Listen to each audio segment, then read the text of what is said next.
श्री कृष्ण गोविंद हरे मुरारी, हे नाथ नारायण वासुदेव, हे नाथ नारायण वासुदेव, हे नाथ नारायण वासुदेव।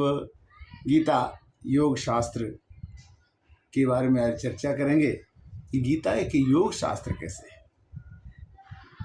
कहते हैं कि माम का पांडवाश्चैव किर्म अकुर्वत संजय।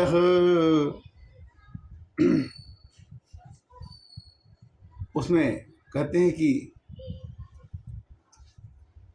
युद्ध के मैदान में अर्जुन लड़ाई नहीं लड़ना चाहते और श्री कृष्ण भगवान कहते हैं कि आपको लड़ाई लड़ना पड़ेगा। और कैसे लड़ना पड़ेगा कि कर्मणेवाधिकारस्तु मा फलेषु कदाचन।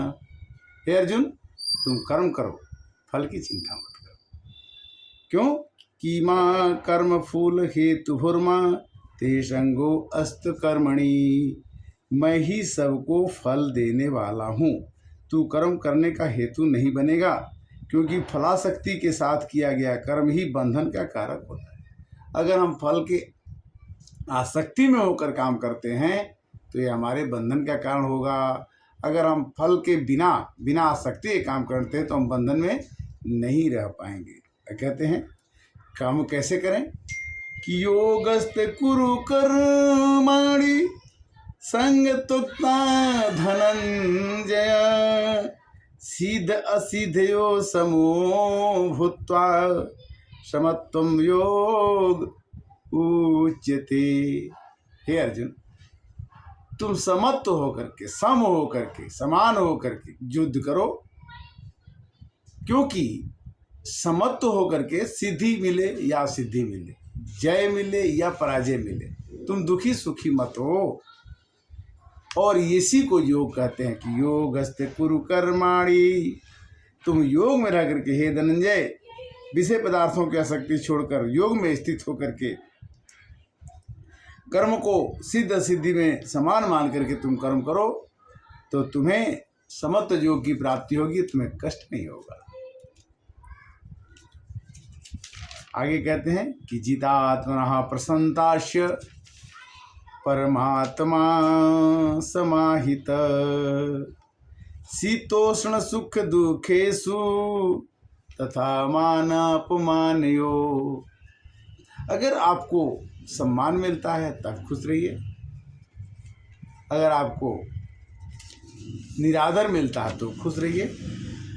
वही आत्मा जीती हुई है, जीता आत्मनः प्रशांतस्य, और उसी को सुख मिलेगा, शांति मिलेगा, वही परमात्मा में समाहित हो सकता है। कौन? शीतोष्ण सुख दुखेषु। ठंडा में बहुत ज़्यादा ठंडा हो जाए तो वो लोग कहते हैं कि बहुत ठंडी आ गई, गर्मी में कहते हैं कि बहुत गर्मी आ गई, किंतु सर्दी भी बीत जाती है और गर्मी भी बीत जाती है। शीतोष्ण सुख दुखेषु, और सुख भी बीत जाता है, दुख भी बीत जाता है, दोनों बीत जाएंगे। ये कहो कि सुख बहुत दिन तक रहे, नहीं रहेगा। वो कहो कि बहुत दिन तक दुख रहे, नहीं रहेगा। तो कहते हैं कि कैसे करना है भाई? युक्त आहार विहारस्य युक्तश्चुष कर्मसु युक्त स्वप्न बोधस्य योगो भवति दुःखः। जिसका आहार विहार नियमित होता है, कर्म में जिसकी संयम होता है, जिसका मन शांत होता है, जिसका सोना और जागना नियम से होता है, उसी को योग सिद्ध होता है। युक्त आहार विहारस्य, अच्छा भोजन कीजिए, युक्त कर्मसु, और अपने कार्य में कुशलता को रखिए। युक्त स्वप्न बोधस्य योगो भवति दुःखः।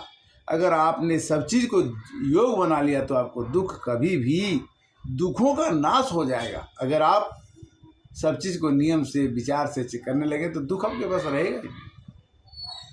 तम विद्यादि दुख संयोग वियोग योग संगीतम स निश्चय यो वक्तव्यो योगो अनिर्वाण चेतसा। योग वह विद्या है जिसको जान लेने के बाद दुखों कि संयोग का वियोग हो जाता है। जब योग आ जाएगा तो दुख का वियोग हो जाएगा। ऐसी विद्या को योग कहा जाता है।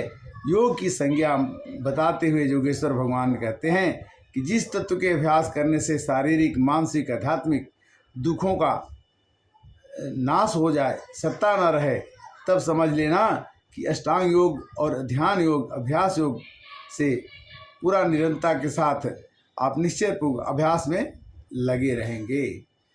हमारे अंदर योग होना चाहिए, ध्यान होना चाहिए, अभ्यास होना चाहिए, तब जाकर के ये जीवन अपने नियमित समय तक रह करके अपने कार्य में कुशलता पा करके इस संसार सागर से चला जाएगा। ये आगे कहते हैं कि अगर योग करने लगोगे तो तुम्हारे अंदर में क्या विशेषता होगी? क्यों माम पश्यति सर्वत्र सर्वच मयि पश्यति तस्याहं न पश्यामि सचन में प्रणश्यति। यो मां पश्यति सर्वत्र, जो मेरे को सब में देखता है, सर्वच मयि पश्यति, सब में मुझको देखता है, मुझको सब में देखता है, उसके लिए, उस आदमी के लिए मैं कभी भी दूर नहीं रहता, उसके पास ही रहता हूँ।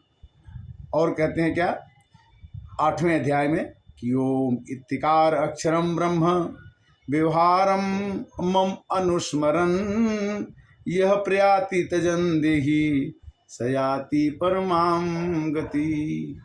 ओम ओम ओम, इस नाम को अगर कोई मनुष्य भगवान समझ करके जपता रहता है, स्मरण करता है, उसका देह त्यजने पर वो मेरे पास ही आता है।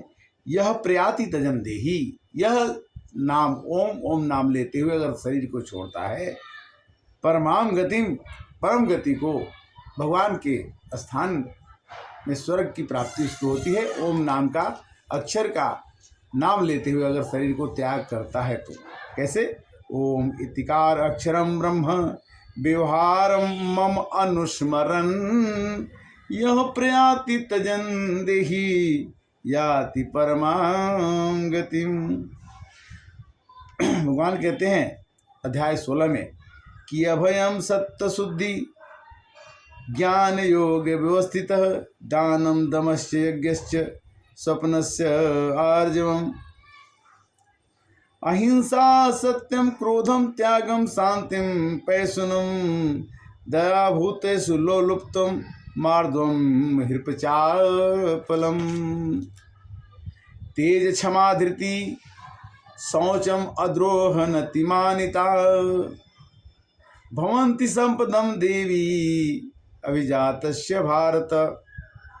हे अर्जुन, 26 मनुष्य के गुण होते हैं।